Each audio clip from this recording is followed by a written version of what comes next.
슬라이드 두 번째 영상입니다. 이번에는 슬라이드 레이아웃에 대해 살펴보겠습니다. 슬라이드 레이아웃에 대한 매뉴얼이 있는 것은 아닙니다. 잡지나 신문 등 출판물의 편집, 디자인에서 다루고 있는 레이아웃을 기초로 슬라이드에 접목해 간략하게 설명해 보겠습니다.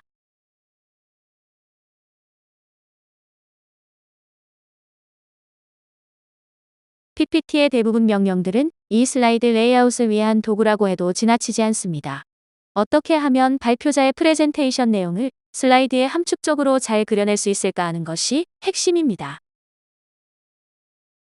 잘 그려낸다고 해서 화려하거나 멋진 레이아웃만을 의미하는 것은 아닙니다. 즉, 프레젠테이션 내용과 잘 부합하여 청중들의 이해를 도울 수 있는 레이아웃을 말합니다.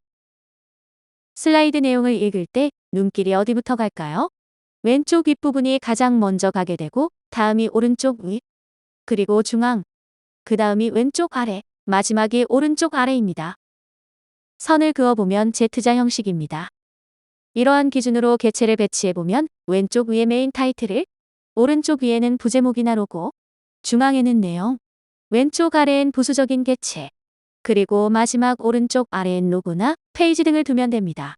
물론 이것이 절대적 기준은 아니지만 기본을 이렇게 개념을 잡고 접근하면 무난합니다. 여백도 레이아웃의 중요한 요소입니다. 초보자의 경우 슬라이드에 꽉 차도록 내용을 배치하는 경우가 많습니다. 이렇게 되면 청중들이 내용물을 읽는 데 집중하느라 발표자의 프레젠테이션을 놓치게 됩니다. 슬라이드 공간 중 최소 30% 정도는 여백으로 채우는 것이 필요합니다. 이렇게 여백이 있을 때 슬라이드 내용물이 강조되어 눈에 더 잘 들어옵니다. 다음은 흑지와 백지를 균형감 있게 배치하는 것입니다. 슬라이드에서 흑지에 해당하는 개체는 사진, 도형, 그래픽, 차트 등 시각적 요소들을 말하고 여백이 백지에 해당합니다. 흑지 부분이 어느 한쪽으로 많이 쏠리게 되면 무겁게 느껴지고 백지 부분이 너무 많으면 썰렁하고 가벼운 느낌을 줍니다. 텍스트 등 내용이 많을 때에는 여러 페이지에 나누어서 레이아웃 해보세요. 텍스트만 두지 말고 관련성 있는 그림, 도형, 차트 등 시각적 자료와 함께 배치하는 것이 좋습니다. 텍스트만 넣는 레이아웃은 피하는 것이 좋습니다.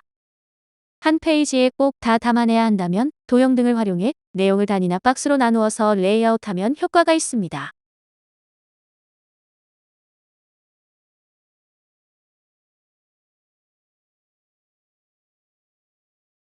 전체적으로 통일성을 유지하는 것이 좋습니다. 슬라이드마다 지나친 효과를 주거나 화려한 색상을 입히다 보면 한 장 한 장은 멋져 보일 수 있지만 전체적으로는 눈에 거슬리고 청중들이 내용을 파악하는 데 혼란을 주게 됩니다. 특히 타이틀, 로고의 위치나 크기, 색상, 개체 속성 등은 전체적으로 통일성이 있어야 합니다. 오락가락하다 보면 전달력이 급 저하됩니다. 통일성 속에 부분적으로는 변화를 주어야 합니다.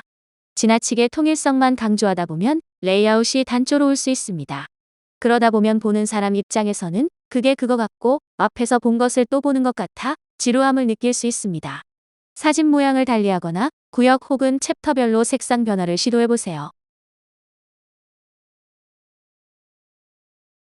인물 사진이나 그래픽 등을 배치할 때 시선은 슬라이드 가운데로 향하게 하는 것이 좋습니다. 바깥쪽으로 향하게 하면 분산되는 느낌을 줍니다. 여의치 않을 경우에는 좌우 대칭, 즉 반전을 주어 사진을 배치해보세요. 이번 영상에서는 슬라이드 레이아웃에 참고할 만한 몇 가지 스킬을 정리해보았습니다. 끝까지 시청해주셔서 감사합니다. 구독과 좋아요를 눌러주시면 좋은 영상 제작에 큰 힘이 됩니다. 행복한 하루 보내세요.